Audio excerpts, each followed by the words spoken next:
咁咧，我知道你哋去廣西嘅容心谷有個茶人之旅喎。我想知道咧，點解你要搞呢個團咧？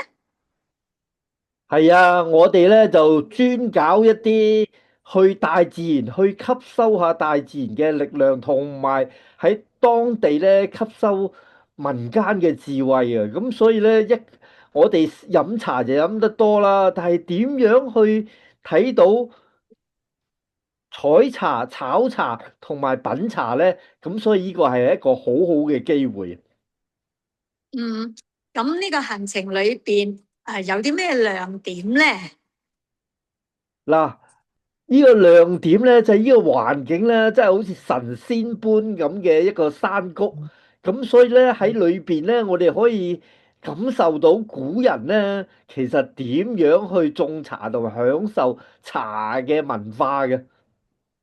嗯，咁咩人適合參加呢個團啊？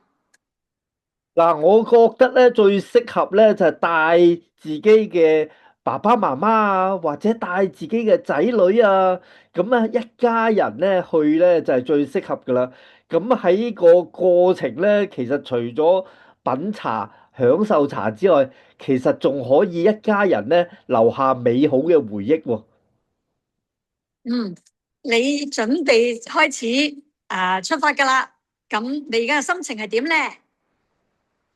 我係充滿興奮啊！可以同一班人咧一齊去享受大自然，一齊去感受呢個民間嘅智慧咧，所以好期待見到大家。你可唔可以分享下呢次行程嘅一個彩蛋啊？